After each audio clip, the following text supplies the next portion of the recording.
What is up guys, and welcome back to my channel. My name is Suman and today's analysis video is going to be about the Premier League game between Manchester United and Manchester City. So today's video is sponsored by OneFootball. OneFootball is an app where you can find all the latest transfer news and stats about teams and players. So please don't forget to download the app. I'll put the link in the description.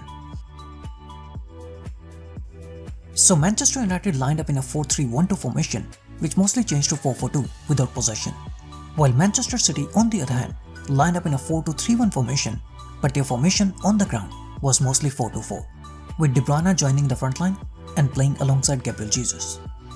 Man City's formation without the ball made it quite difficult for Manchester United to build their play at the start of the game. So this is how the two teams were lined up on the ground whenever Manchester United tried to build their play from the back. De Bruyne was joining the front line and he was playing alongside Gabriel Jesus as Man City tried to settle in a 4-2-4 formation without the ball. Kevin De Bruyne and Gabriel Jesus were trying to cut the passing lanes to Fred and McTominay, with Rodrigo and Fernandinho pressing the two Manchester United midfielders from the back.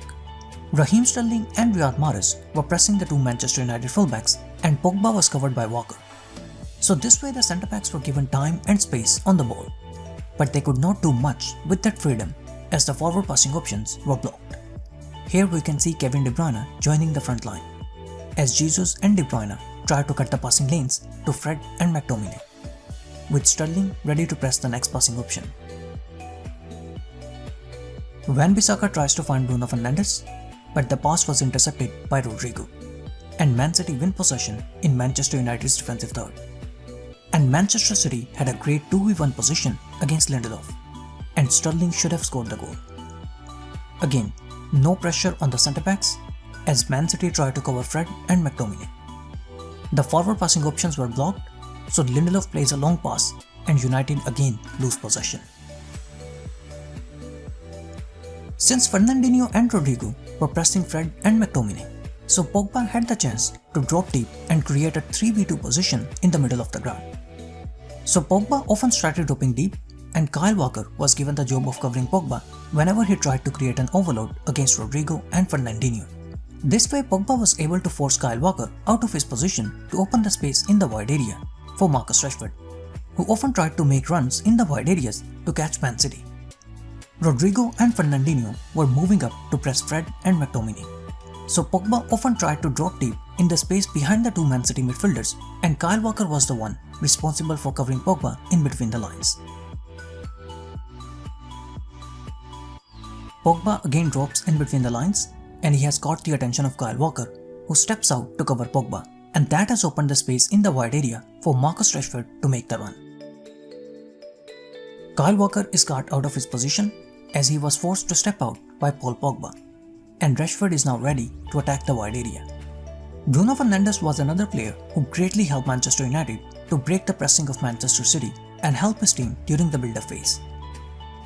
Bruno Fernandes was dropping very deep during the build-up phase, and he was trying to create a 2v1 position against Raheem Sterling.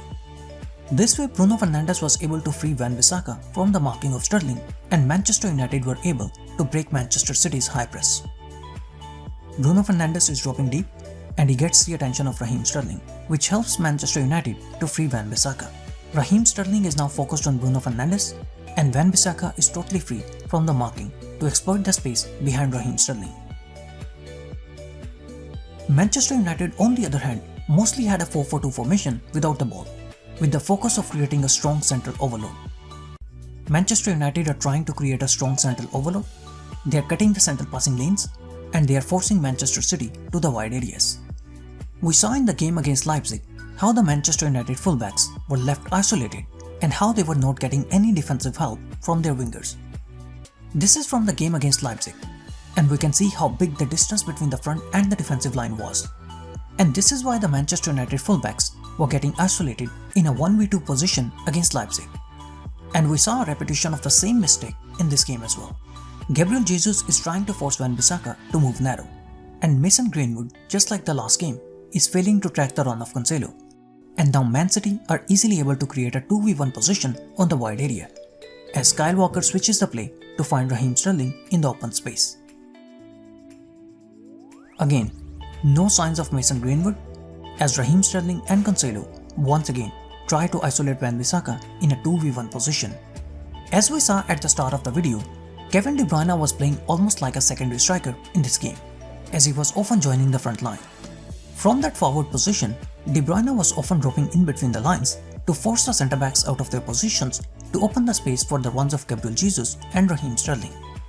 De Bruyne drops deep and he pulls Maguire out of his position to open the space in the defense for the run of Raheem Sterling. Again, dropping deep, and this time Lindelof steps out to cover De Bruyne in between the lines. Kevin De Bruyne was able to dribble away from Lindelof, so Lindelof had no option but to bring De Bruyne down, and he gives away a foul. Overall, there wasn't much in this game offensively, and both the teams looked pretty comfortable with the draw. Thank you so much guys for watching the video. I hope you guys enjoyed it. Please don't forget to like and subscribe.